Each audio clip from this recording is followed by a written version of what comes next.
Hi, my name is Evie, founder of Smart with Money Planning. Thanks for tuning in. Today we're going to talk about being a good steward at the level that you're at financially. If you're at 10,000 per year, doing the best with that 10,000 as far as his financial decisions. If you're at 100,000, making the best choices with that 100,000. If you're at 500,000, making the right financial choice with that 500,000. There are certain principles where if you follow these principles of money management, then you will be a good steward of your resources. So that's what this video is about, having the financial discernment. Some people aren't blessed with it, and some people, or they can learn it. And some people would rather hire someone to help them with that financial discernment, a financial coach, right? What are the principles? The principles are: number one, do not be wasteful. You understand? If you're buying food, cooking food, you leave it in the fridge as leftovers, and then you let it spoil, and you gotta throw it away. That's wasting food, right? Either you buy too much grocery, or you just buy too much food out and you don't eat it and you just throw it away. That's wastefulness. Splurge, impulse shopping, just buying stuff, multiple pairs of this and that when you don't barely use it. It's okay to have a special occasion pair of something or a special occasion outfit. But when you have multiple stuff in your outfits of a type or shoes of a type, just collecting dust, that's wastefulness. You understand? If you're like, hey, I like buying my J's, you understand? That's part of what makes me enjoy life. I'm a collector, then hey, make more money, right? As long as you just have that abundance mentality where you have some kind of business or investment that you can continue. You say, okay, I made an extra $1,000 this month, so I'm gonna take a fraction of that, maybe 20% of that, and buy my guilty pleasure. Basically, that leads into the next principle. Have an abundance mentality, meaning always look at how you can make more money, as opposed to just cutting back this, and that. Because there's a limited amount of how much you can cut back, but there's an infinite amount of how much money you can actually make. You understand? Jeff Bezos, crazy example. He made, billions of dollars. Now, that is the extreme example, but Robert F. Smith, the black guy paid a bunch of 400 students student loan off at Morehouse, right? Owner of Vista Equity Partners, private equity firm, right? Made over 4 or 5 billion dollars, right?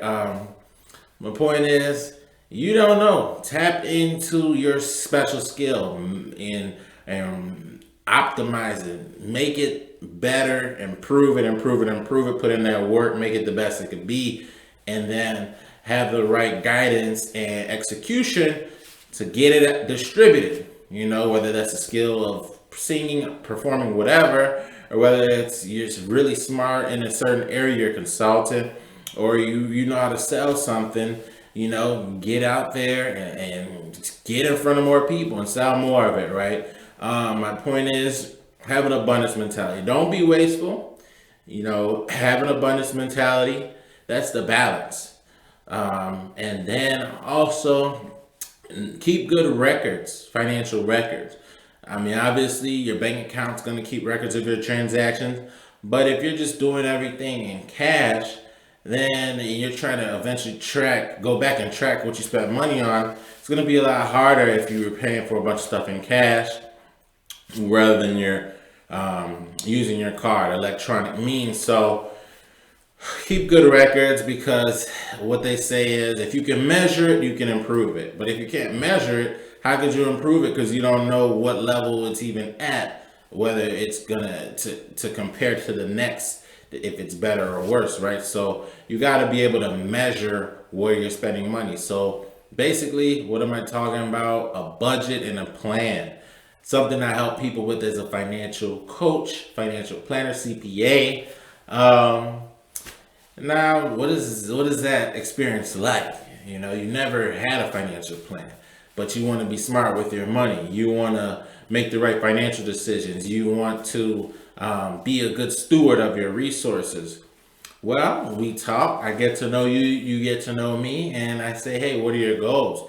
You say, "Hey, I want to buy real estate, buy a home or an additional home. I want to pay off my student loan. I want to pay for my kids' college education. I want to save more money for retirement. Eventually, be financially free." And then I say, "Okay, let's put some numbers on those goals. Let's see how much money you have that you're bringing in overall income. What are your bills that are necessary? What are your bills that are unnecessary? Your expenses that are unnecessary? How much is left over? And now, how are we gonna use that those leftover dollars, that discretionary income, to go into your goals?" And we're talking about, a very simple step summary page, and then there's more analysis, which is a chart, which are the charts, and then, there's a graph as well. And of course, you can call me to help you with certain decisions.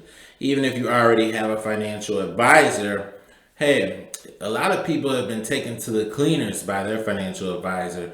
Financial advisors recommending stuff that the financial advisor gets paid on. What if you can call a financial coach and say, "Hey, my financial advisor said this. What do you think about that?" Or, "My friend gave me the stock tip. What do you think about that?" A lot of people, once again, lost a lot of money in bad investments. What if they had an expert who has multiple degrees and certifications to say, "Hey, let me check that out for you," just as a filter? So that's one thing, right? Which leads me to my next point is always be growing in your financial literacy. You understand? It starts with, understanding how to write a check and understanding your different benefits at work, understanding how taxes work and tax rates, and reducing your taxable expense, your tax bill, which you may not understand that, and you may say, "Hey, I'm gonna hire my CPA," but I'm gonna give you the quick tips about how to reduce your tax bill, because guess what your largest expense is? When you get your paycheck and you look, the government wants that 25, 30%, and a lot of people don't even pay that much in their housing. So a lot of times your tax bill is your biggest expense. So we want to minimize how much you have to give the government. That's what a key advantage of a CPA is, having to know the tax, how to understand and apply the tax code inside out. So, now just a quick recap, just so you make sure you're following. You understand? Have an abundance mentality. Make sure that you are not wasting money. You understand? Keep track of your expenditures, and make sure that you grow in your financial literacy, as well as just keep. Let's see. If you keep your records and you have your plan, then of course you have to have a plan. So maybe that goes without saying. Maybe that should have been number one, but you have to have a plan.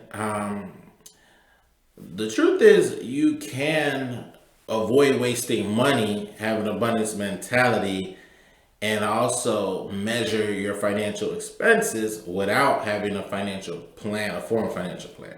But it helps to have a financial plan, right? And you have that guidance to help you reach that goal. So let me know if you need help putting these into practice, if you want to make sure that you're being a good steward of your money, of your opportunity, whatever level you're at. If you want to avoid regretting how much money you wasted, or bad investments, lost opportunities, failing to be financially free at a certain time. You say you want to be able to stop working when you're 50, 60 years old, but you can't because you weren't as smart with your money as you could have been. You weren't as good of a financial steward as you could have been, which is actually very common. But you don't want to just have the same problems as a lot of other people. You want to avoid, the wise person sees what someone else, the problem that someone else has, and avoids that problem. And I know you're wise. I know that you want to be as wise and smart with your money as you can be. But you just need a little guidance. You just need someone to kind of break down a couple things to you in plain English and help you to stay on track with your financial plan. Kind of like a personal trainer, help someone stay on track with their workout and nutrition goals. So I'd love to help you. My name is EB, founder of Smart with Money Planning. Thank you. Have a great day. Bye.